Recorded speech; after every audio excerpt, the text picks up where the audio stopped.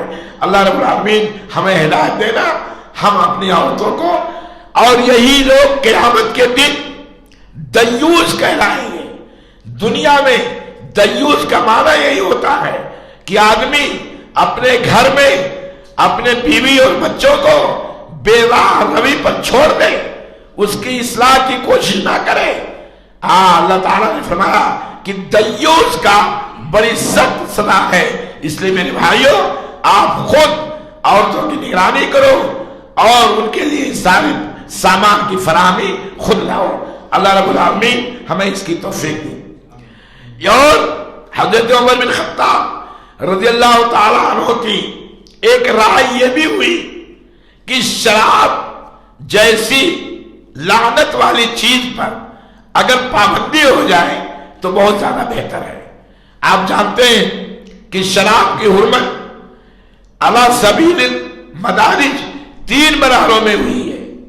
پہلے مرحلے میں یہ بتایا گیا کہ شراب پیو، لیکن جب نماز کا وقت قریب آنا ہو تو پی کر کے نمازوں میں نہ جایا کرو، اس لیے کہ منہ سے بدبو آئے گی اور یہ بات صحیح نہیں ہوگی۔ پھر اس کے بعد میں ایک مرحلہ یہ آیا، اللہ رب العالمین نے فرمایا کہ دیکھو شراب میں منفعت فائدہ کم ہے اور نقصان زیادہ ہے۔ اور تیسری مرتبہ اللہ رب العالمین نے شراب کو حرام قرار دے دیا۔ اور یہ جذبہ شراب کی حرمت کی فکر، شراب کی حرمت، یہ موافقات عمر میں سے ہے کہ آپ کی رائے ہوئی، اللہ رب العالمین نے پسند فرمایا۔ اور انما الخمر والمیسر والازلام رجس من عمل الشیطان فاجتنبوه، یہ آیت کریمہ نازل ہو گئی، اس وقت نازل ہوئی اور رات ہی میں اس کا اعلان کرا دیا گیا۔ میرے بھائیوں، بخاری کی روایت میں موجود ہے، کئی بار یہ روایت آپ کے سامنے آ بھی چکی ہے، سارے لوگ بیان کرتے ہیں۔ میں نے بھی 1-2 درس میں اتباع سنت کے تعلق سے بیان کیا ہے کہ دیکھو ادھر شراب کی حرمت ہوئی، ابو طلحہ انصاری کے گھر میں میکدہ بنا ہوا تھا، شراب خانہ تھا، حضرت انس بن مالک شراب پلا رہے تھے، حضرت امیر حمزہ اور دوسرے لوگ شراب پی کر کے دھت تھے۔ بلکہ نسائی کی روایت میں یہ بھی ہے کہ یہ شراب کی حرمت جب حضرت حمزہ نے اللہ کے رسول کی شان میں گستاخی کیا، نسائی میں ہے اور بخاری میں بھی اس کا اصل موجود ہے، تب اللہ رب العالمین نے شراب کی حرمت نازل فرمائی۔ اللہ کو یہ بات گوارا نہیں ہوا، فوراً شراب کی حرمت نازل فرما دی اور بتا دیا الا ان الخمر قد حرمت، لوگوں یاد رکھو شراب حرام کر دی گئی ہے۔ تمام لوگوں نے شراب کو اسی وقت چھوڑ دیا اور یہ ابتدا دل میں خلش ہوئی، دل میں بیداری پیدا ہوئی حضرت عمر بن خطاب کے دل میں۔ وہی وہ دل تھا کہ اللہ کے ان اصولوں کو اور اللہ کے ان کاموں کو وہ بہت پسند فرمایا کرتے تھے جو طبعی اعتبار سے معاشرہ میں نقصان دہ ہو، طبعی اعتبار سے، فطرتی اعتبار سے معاشرہ کو خراب کر سکتی ہو۔ وہی بات سوچتے تھے حضرت عمر بن خطاب کہ معاشرہ صالح رہے، معاشرہ نیک رہے، معاشرہ میں برائی نہ پھیلنے پائے۔ خمر سے بہت بڑی بڑی برائیاں پھیلتی ہیں، معاشرہ ناسور بن جاتا ہے، معاشرہ کی برائیوں پر بریک لگانا مشکل ہو جاتا ہے۔ ایسے بے حجابی سے بہت بڑی بڑی برائیاں جنم لیتی ہیں۔ اور آج کا یہ دور جو بے حجابی کا چل رہا ہے، ٹی وی میں کوئی چیز دیکھنے کے بعد صبح کپڑے میں اس کا نمونہ لڑکیاں، نوجوان عورتیں نمائش کے طور پر نکلتی ہیں۔ اللہ کی قسم یہی وجہ ہے کہ آج بہت زیادہ شاید کوئی انگریزی کا اخبار، ہندی کا اخبار یا اردو کا اخبار ہو جس میں زنا کے واردات اور اس سنگین جرم کا لوگ مرتکب نہ ہو، اس میں گینگ نہ ہو، اس میں اغوا نہ ہو عورتوں کا، اور عورتوں کو کے ساتھ ظلم نہ کیا جاتا ہو۔ آج بہت بڑے سیاستدان اس مسئلے پر اتفاق کر رہے ہیں کہ اسلام کا طریقہ قانون بڑا سخت ہے، آج وہ لوگ کہہ رہے ہیں اسلام کا طریقہ کار بڑا بہترین ہے. آج وہ لوگ بھی وہی چیز کر رہے ہیں کہ جو شادی شدہ لوگ اگر یہ کام کریں تو انہیں قتل کر دیا جائے, کوڑے لگائے جائیں جو غیر شادی شدہ ہو. میرے بھائیوں, اسلام میں کوئی سختی نہیں ہے, لیکن جہاں آدمی جرم کرتا ہے, جرم کی سنگینی بڑھ جاتی ہے تو مجرم کا وقار گر جاتا ہے. اور اسلام یہ نہیں چاہتا کہ ایک مجرم اتنا بڑا جرم کر کے معاشرہ میں دندناتا پھرے, معاشرہ میں پھرتا رہے اور اس کی ساکھ مجروح نہ ہو, اس کی شخصیت مجروح نہ ہو اور وہ نیک بنا رہے. اللہ نہیں چاہتا. اب آج لوگوں کو سوچنے پر مجبور کر رہے ہیں. پارلیمنٹ میں قوانین بنتے ہیں, بگڑتے ہیں, لیکن یہ معاملہ رکتا ہی نہیں ہے. اور یہ معاملہ اس وقت نہیں رکا گا جب تک کہ عورتوں کے اوپر پابندی نہ لگائی جائے, شراب کے اوپر پابندی نہ لگائی جائے, بیڑی سگریٹ تمباکو کے اوپر پابندی نہ لگائی جائے. یہ وہ بنیادی جرم ہے جن سے معاشرہ جب بدلتا ہے تو معاشرہ کے افراد, معاشرہ کے لوگ اس کی آگ میں جھلستے ہیں اور پریشان حال ہو جاتے ہیں. یہ حضرت عمر بن خطاب رضی اللہ تعالی عنہ کی چند وہ باتیں تھیں جو دل میں بات آئی, دل میں کھٹک گئی, اللہ کے رسول سے ذکر کر دیا, اللہ رب العالمین نے قدر کر لی اور جبریل کے توسط سے قرآن مجید کی آیات کوڈ کر دیا اور ان کے لیے ایک اصول, ایک ضابطہ اور ایک لا بنا دیا. یہ ہیں حضرت عمر بن خطاب رضی اللہ تعالیٰ عنہ. عمر بن خطاب رضی اللہ تعالیٰ عنہ کا آخری مرحلہ, اب وہی میں ذکر کر کے اپنی بات ختم کروں گا. آخری مرحلہ, ایک ایرانی فیروز نامی آ کر کے اس نے یہ کہا, یہ مغیرہ ابن شعبہ جو بڑے جلیل القدر صحابی ہیں ان کا غلام تھا. اس نے امیر المومنین حضرت عمر بن خطاب رضی اللہ تعالی عنہ کے پاس یہ شکایت لے کر کے گیا کہ امیر المومنین, ہمارا مالک مغیرہ ہمارے اوپر ٹیکس زیادہ رکھتا ہے, زیادہ رکھتا ہے, ہمیں 2 درہم ایک دن میں روزانہ 2 درہم ہمیں خرچ کرنا پڑتا ہے. آپ کہہ دیجئے کہ ہمارے ٹیکس کو کم کر دیں.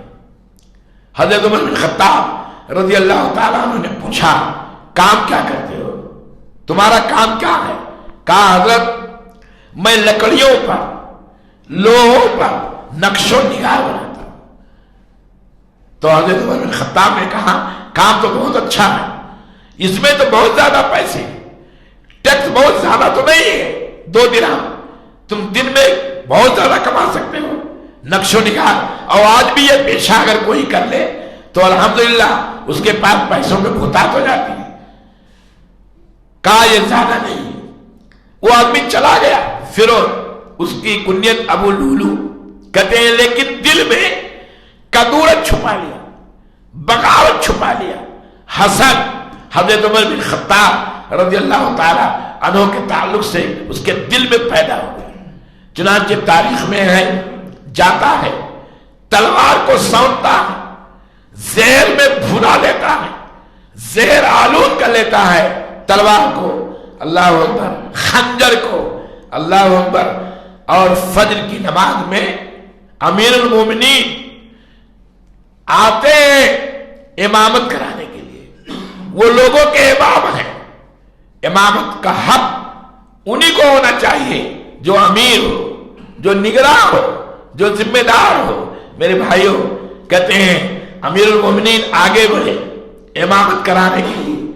یہ دشمن اسلام, یہ دشمن صحابی, یہ اللہ کے ملعون بندہ, یہ بھی آگے بڑھا اور صف لگی ہوئی تھی اور اس نے کئی وار کیا, کئی خنجر مارے, لیکن کہتے ہیں تاریخ میں ایک خنجر حضرت عمر بن خطاب کے ناف کے نیچے اتنا گہرا ہو گیا اور خون اتنا زیادہ گرا کہ آپ گر پڑے. اور حضرت عمر بن خطاب رضی اللہ تعالیٰ عنہ نے ایک آدمی کو کھینچا اور امامت کی جگہ پر عبد الرحمن بن عوف ہیں غالباً, وہی کھڑا کر دیا اور آپ بے ہوش گرے پڑے.